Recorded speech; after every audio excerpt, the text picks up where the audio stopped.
The Ombudsman says it has 28 witnesses to support its flood control cases involving former House Speaker Martin Romualdez.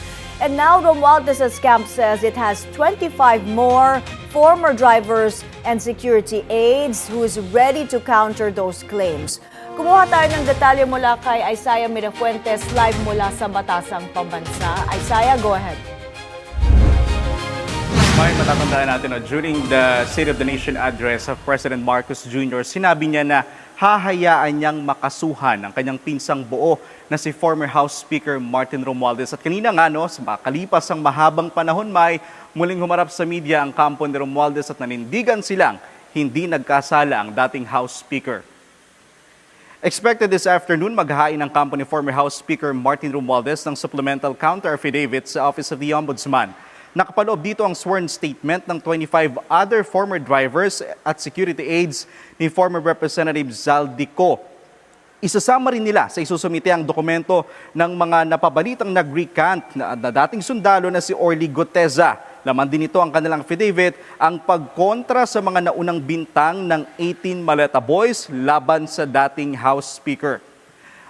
Itong 25 nga na security aides and driver ni former Representative Zaldico, hiwalay pa ito doon sa 18 Maleta Boys. Ayon kanina kay Attorney Adi Fajardo, nang nakausap natin, sinabi niya na sinabi daw, base doon sa affidavit, na itong mga security aid nga ni former representative ay hindi naman daw totoong nag-deliver ng pera, subalit meron daw sa kanilang kumausap para gumawa ng kwento. At ito nga yung lumabas na patungkol dun sa issue ng mali-maletang pera. At gayon nga nanindigan sila na kaya nila yung patunayan na hindi nagkasala si Romualdez.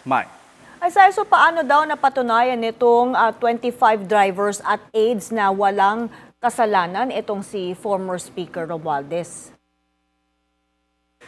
Ang paliwanag sa ating kanina ni Attorney Fajardo, if you compare the numbers, 18 yung Maleta Boys and yung titistigo na papabor nga ang magpapatunay na walang kasalanan si Romualdez ay 25. So in terms of numbers for credibility, kaya daw nilang basagin yung kredibilidad nitong actually nabawasan na nga yung 18 Maleta Boys dahil meron ng 4 na nag-recant. At malinaw, may sabi nila na itong mga former security aides and drivers ni former Representative Zaldico ay nabayaran lang daw ng iilang mga tao. Sino daw ang kumausap naman sa kanila na mag-testify o magpahayag na nag-deliver daw sila nitong maletang cash? Kanina during the press conference, hindi sinabi ni Attorney Fajardo kung sino yung eksaktong mga pangalan na kumausap dito sa mga umano'y nagpakalat ng patungkol sa bali-balita ng mali-maletang perang dinideliver sa ilang mga politiko.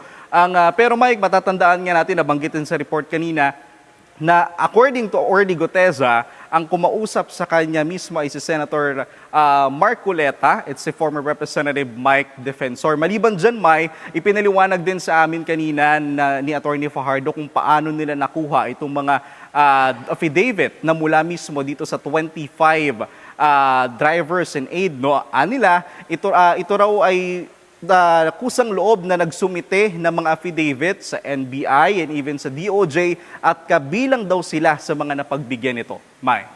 Maraming salamat, Isaiah Mirafuentes, live mula sa Batasang Pambansa.